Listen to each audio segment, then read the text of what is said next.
Hello everyone, welcome to Eduspark. तो हमने पिछले वीडियो में जो पढ़ा था वो था चैप्टर 6 का पूरा वन शॉट क्लास 6 एसएसटी हम पढ़ रहे हैं। तो आज हम पढ़ेंगे चैप्टर 7। अगर इससे पहले कि आपने वीडियोस नहीं देखी है तो देखो, आप आराम से 20-22 मिनट की वीडियो एक एक चैप्टर की, अगर वो आप देख लोगे आपको पूरा क्लास 6 क्लियर हो जाएगा। ये जो वीडियोस हैं ये आप कोई भी कॉम्पिटिटिव एग्ज़ाम दे रहे हो या फिर आप 6 क्लास के बच्चे हो, अगर आप अंडरस्टैंडिंग के लिए देख रहे हो, और अगर आप किसी भी तरह का टीजीटी, पीजीटी, केवीएस, एनवीएस या फिर टैट एग्ज़ाम, जैसे किसी भी स्टेट का टैट होता है या फिर सी टैट है, उन सब के लिए ही बहुत ज़्यादा बेनिफिशियल है। तो मेक श्योर कि आप पूरी वीडियो देखें, साथ में सब्सक्राइब और लाइक शेयर भी ज़रूर करें। तो करते हैं स्टार्ट। हमारा चैप्टर 7 है इंडियाज़ कल्चरल रूट्स। इसमें सबसे पहले हम देखेंगे introduction.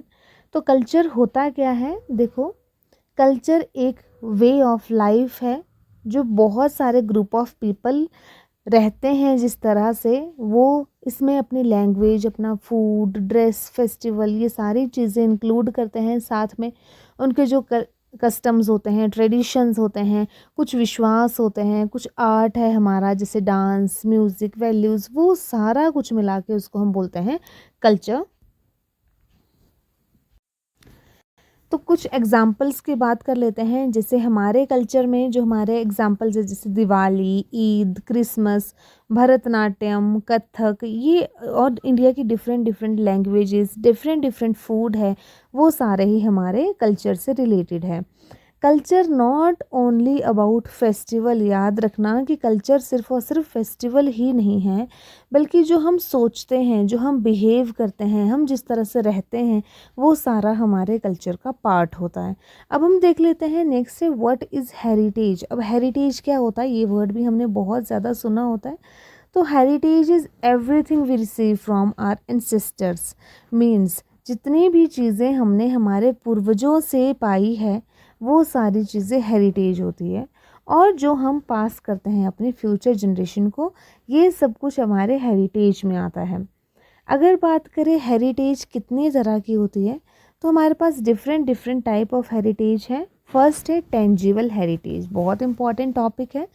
Things we can see and touch, जिन चीज़ों को हम देख सकते हैं, हम टच कर सकते हैं, जैसे temple, fort, monuments, sculptures, paintings, वो होते हैं हमारे पास टेंजिबल जो हमारे पास हेरिटेज है। फिर है इनटेंजिबल हेरिटेज, वो चीज़ें जिनको हम टच नहीं कर सकते हैं, हम सिर्फ एक्सपीरियंस करते हैं, जैसे हो गया योगा, म्यूज़िक, डांस, लैंग्वेज, हमारे फेस्टिवल्स, फोक ट्रेडिशंस, ये सारे जो पार्ट है ये हमारे इनटेंजिबल हेरिटेज के पार्ट है। तो हमारी बुक में दिया एनसीईआरटी में कि India has many traditions recognised by UNESCO. UNESCO हमारे पास वर्ल्ड हेरिटेज साइट है जो इन इनटेंजिबल कल्चर हेरिटेज को या फिर टेंजिबल कल्चर हेरिटेज जो है उनको प्रिजर्व करके रखती है।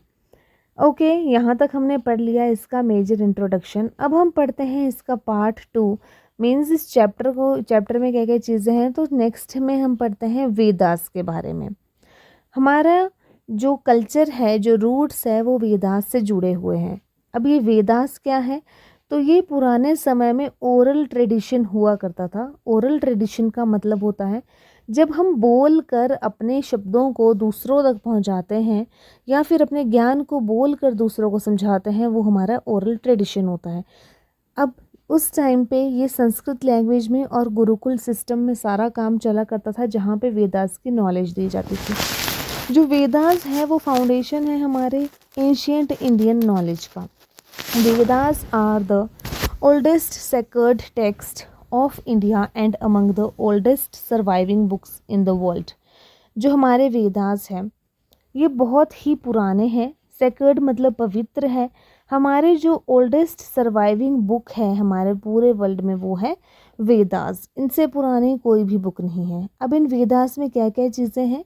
तो इनमें हमारे पास है प्रेयर्स, कैसे हमने पूजा करनी है, हाइम्स मतलब मंत्र, नॉलेज है बहुत सारी, फिलॉसफी है, दर्शन है हमारा, फिर आइडियाज़ ऑफ नेचर है, सोसाइटी है, लाइफ के बारे में बताया हुआ है। तो सबसे पहले देखते हैं ये जो वेदा वर्ड है ये कहाँ से आया है। तो वेदा वर्ड जो डिराइव हुआ है वो एक संस्कृत वर्ड से डिराइव हुआ है और इसका मतलब है, ये वर्ड है, संस्कृत वर्ड है विद। अब विद का मीनिंग होता है to know, means knowledge. Okay, तो एक संस्कृत वर्ड है विद जिसका मतलब है टू नो और जिसका हम अगर मीनिंग निकालें इट मीन्स नॉलेज, तो वेदास मीन्स नॉलेज।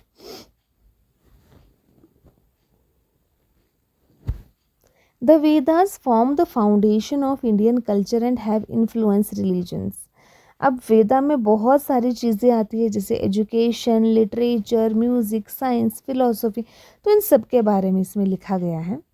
अब नेक्स्ट है why are the Vedas important, तो क्यों ज़रूरी है वेदास, प्रिजर्व क्यों करना चाहिए हमें, वो इसलिए क्योंकि हमें एंशियंट इंडियन नॉलेज मिलती है, हमें इससे मॉरल और स्पिरिचुअल वैल्यूज़ हमें यहाँ से मिलती है। रिस्पेक्ट करना सीखते हैं हम अपने नेचर को, क्योंकि वैदिक जो कल्चर था वहाँ पे नेचर की ही पूजा होती थी।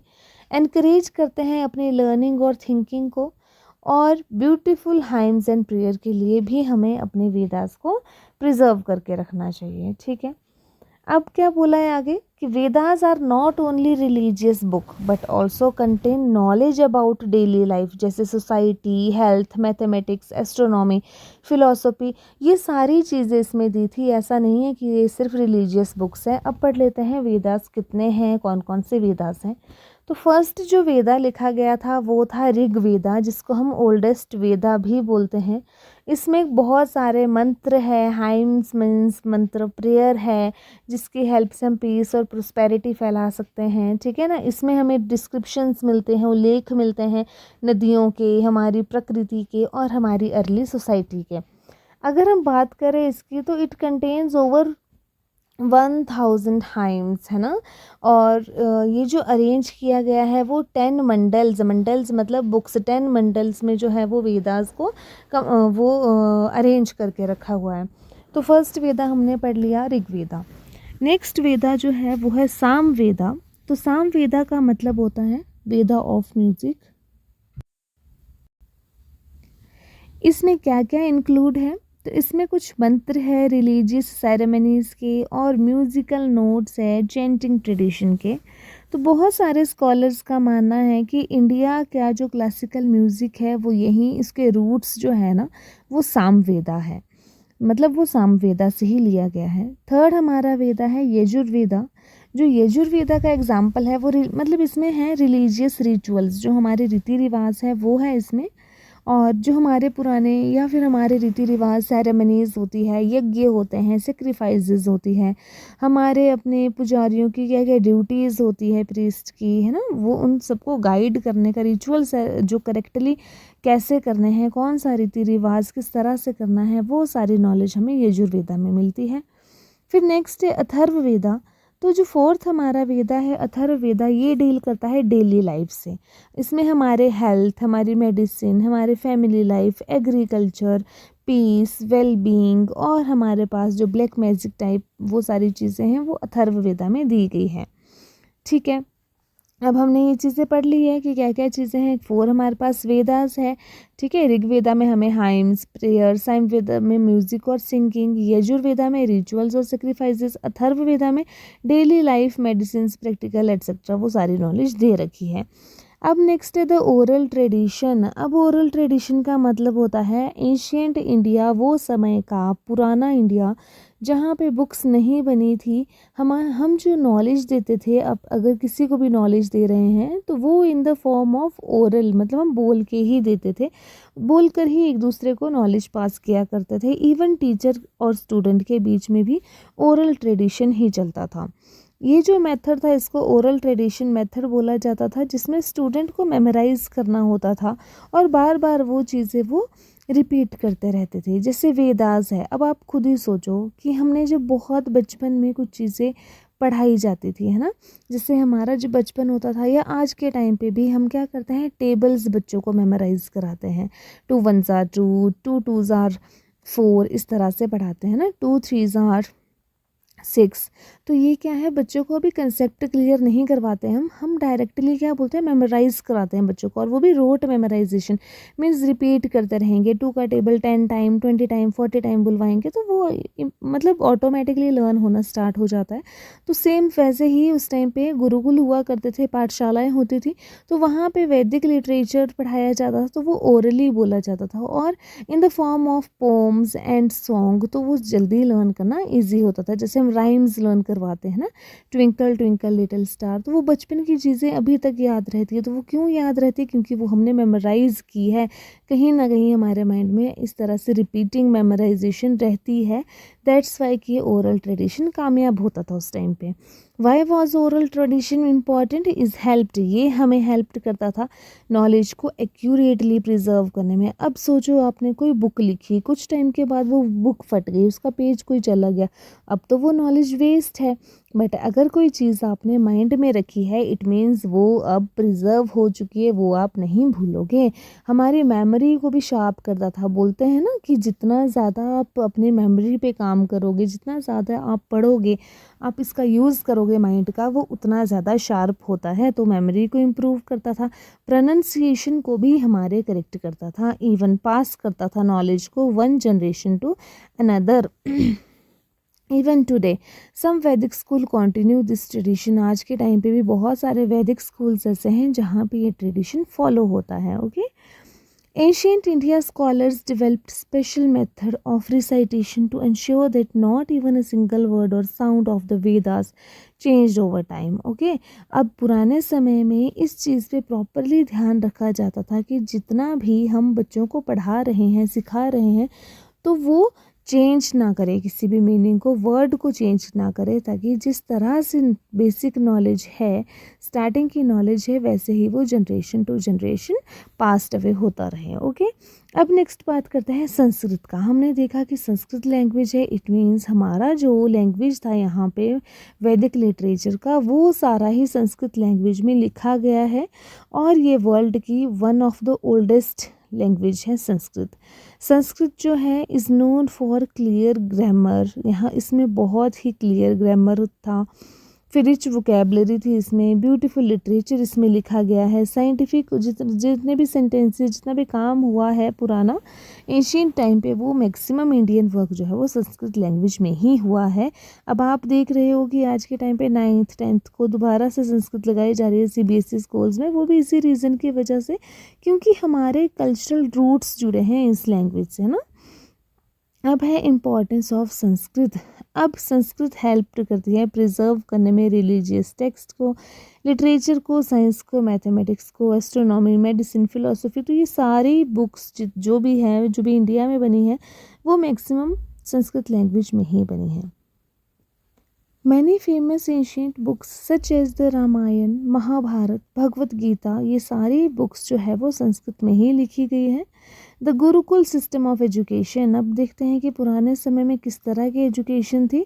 तो पुराने समय में गुरुकुल सिस्टम चला करता था, बच्चे अपने घरों को छोड़ के गुरुकुलों में आया करते थे, क्योंकि गुरुकुल बहुत ही दूर दूर हुआ करते थे। एजुकेशन भी लिमिटेड थी, लिमिटेड से बच्चों को एजुकेशन दी जाती थी, क्योंकि एक तो बुक्स भी नहीं थी उस टाइम पे, ओरल ट्रेडिशन चलता था, और बच्चे भी ऐसे चाहिए होते थे उस टाइम पे जो डिसिप्लिन्ड हो, रिस्पॉन्सिबल हो, ऑनेस्ट हो, सेल्फ रिलायंट जिसमें हो।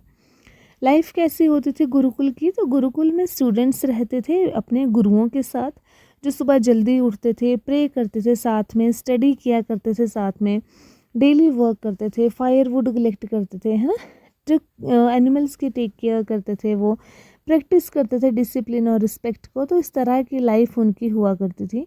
सब्जेक्ट पढ़ाए जाते थे गुरुकुल्स में, जैसे गुरुकुल में बच्चों को पढ़ाए जाते थे Vedas, Sanskrit, mathematics, astronomy, medicines, philosophy, grammar, music, archery, physical education, ethics, agriculture.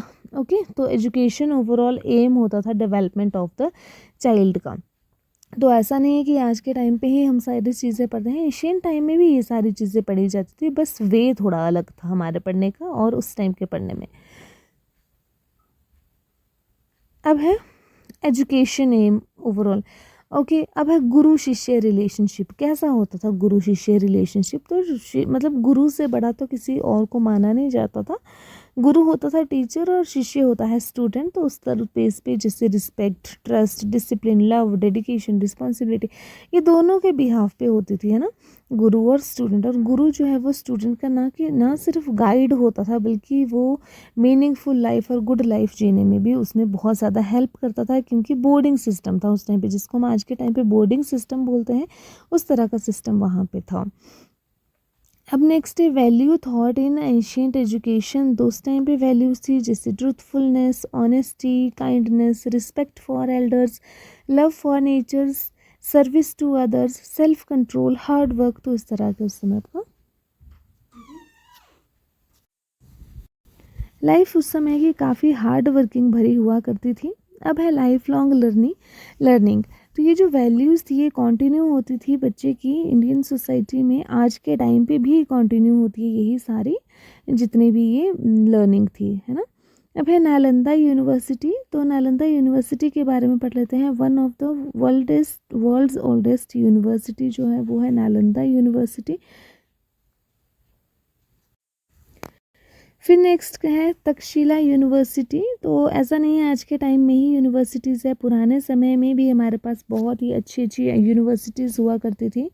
दूसरी यूनिवर्सिटी थी तक्षशिला, जो था एंशियंट सेंटर ऑफ लर्निंग, जहाँ पे डिफरेंट काइंड ऑफ सब्जेक्ट पढ़ाए जाते थे, जैसे मेडिसिन, पॉलिटिक्स, मैथमेटिक्स, फिलोसफी, ये सारी चीज़ें उन इंस्टीट्यूशन से पढ़ाई जाती थी। ओके, तो हमने इसमें अभी तक का जितना भी पढ़ा है वो है वेदास के बारे में, गुरु शिष्य गुरुकुल, ओल्ड जो ओरल ट्रेडिशन था, संस्कृत लैंग्वेज के बारे में हमने पढ़ लिया है। अब नेक्स्ट है India's contribution to mathematics, science, medicine, literature and art. आगे आपको इस चैप्टर में इसके बारे में दिया है कि इंडिया का क्या क्या रोल रहा है इन सारी की चीज़ों, इन सभी में। तो इंडिया की जो स्ट्रेंथ है एंशियंट इंडिया में, तो स्पिरिट ऑफ इंक्वायरी थी लोगों में। लोग ब्लाइंडली किसी भी चीज़ को एक्सेप्ट नहीं करते थे, वो ऑब्जर्व करते थे नेचर को, हर चीज़ को ऑब्जर्व करते थे और क्वेश्चंस पुट करते थे, डिस्कस करते थे आइडियाज़ को, और उनके आंसर्स को फाइंड आउट करने की ट्राई करते थे। और इसी हैबिट ने इनकी रीजनिंग पावर को बहुत ज़्यादा बढ़ा दिया। इवन हमारे जो जैसे हमारे हो गया ये जितनी भी चीज़ें, agriculture, mathematics, astronomy, medicine, architecture, arts, literature, इन सब में नई नई इन्वेंशंस होनी स्टार्ट हो गई।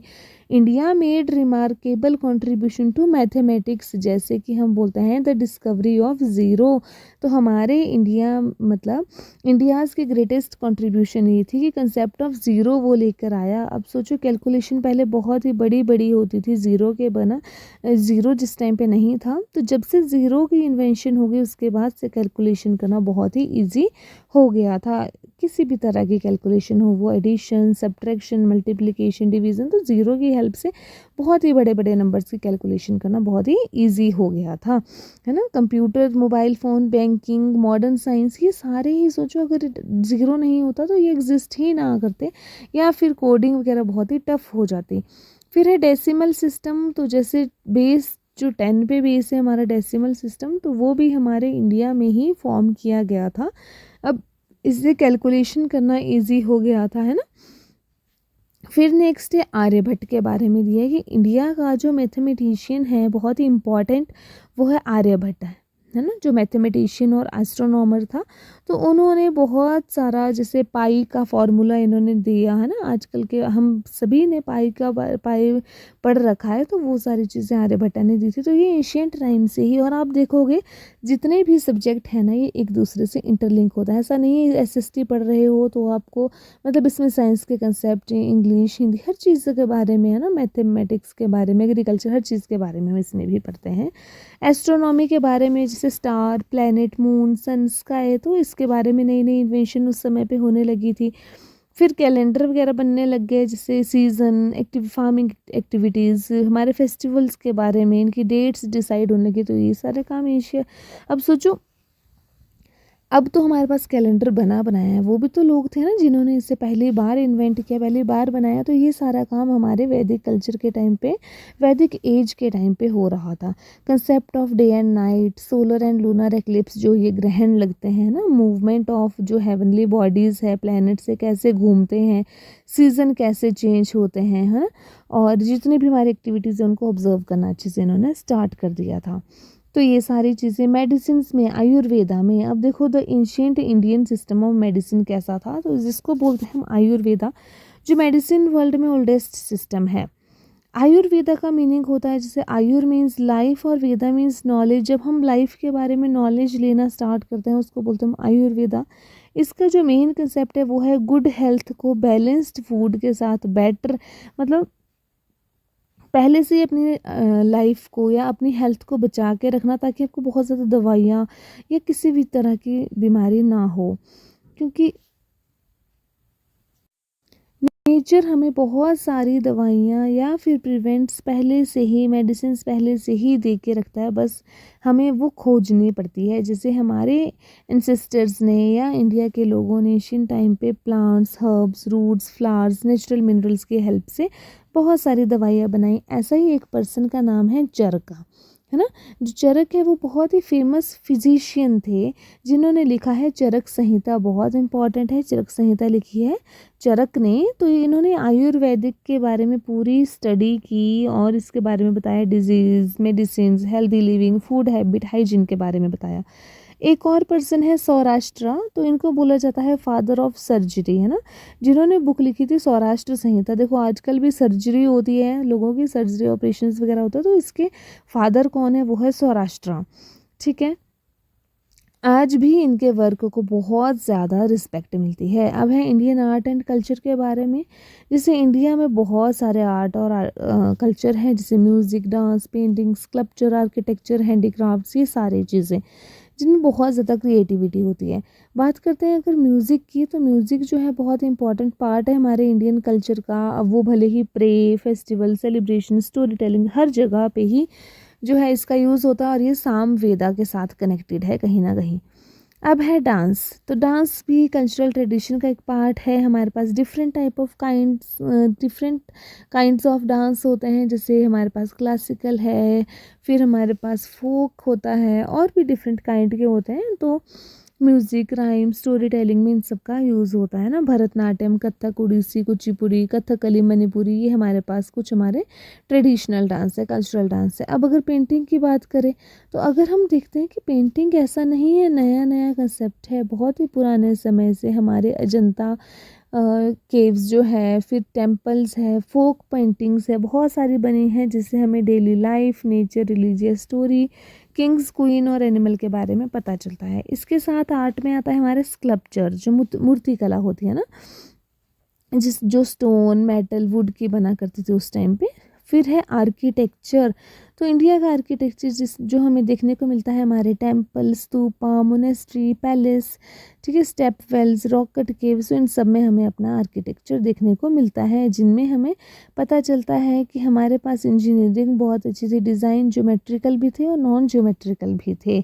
और लिटरेचर की बात करें तो बहुत ज़्यादा लिटरेचर लिखा गया है। अगर जैसे वेदास है, ये तुमने पढ़ लिए, इसके अलावा उपनिषदा, रामायणा, महाभारता, भगवत गीता, पंचतंत्रा, ये कुछ ऐसी चीज़ें हैं ना जो लिटरेचर में आती है। बहुत अच्छी अच्छी, बहुत ही अच्छी नॉलेजेबल बुक्स हमारे पास बनी थी पुराने समय। दीज वर्क टीच, क्या क्या चीज़ें पढ़ाते हैं, बताते हैं, ये हमें ये बताते हैं मॉरल वैल्यूज़, करेज, विजडम, ड्यूटी, काइंडनेस, रिस्पेक्ट। तो ये सारी चीज़ें हमें इससे पता चलती है। India's knowledge reached other countries, बहुत सारे कंट्रीज़ में गई, जैसे एशिया। और कैसे गई, trade with the help of traders, traveller, teachers, Monks. India में आते थे और इंडिया के नॉलेज को वो बाहर लेके जाते थे, जिससे पूरे वर्ल्ड वाइड फैल गया कि हमारे इंडिया में mathematics, medical, religion, art, architecture, इन सब की बहुत ज़्यादा नॉलेज है।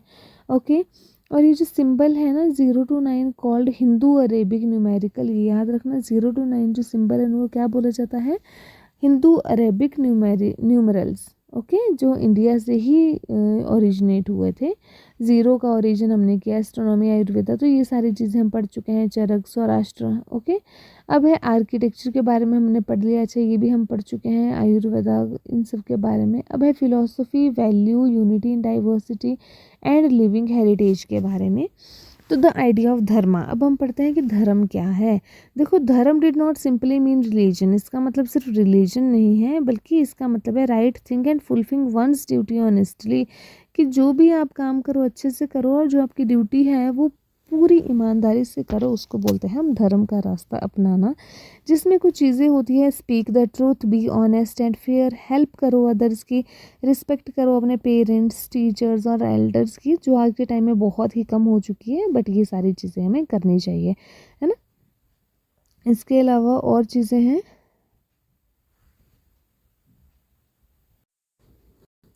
ओके, तो हमारा चैप्टर होता है इसके साथ ही कंप्लीट। आई होप कि आपको जितना भी हमने पढ़ा है वो सारी चीज़ें लर्न होगी या फिर आपको समझ में आ गई होगी। आपको इस चैप्टर से कोई भी क्वेरीज हो, कुछ भी और समझना हो, तो मेक श्योर कि आप मुझे कमेंट करो।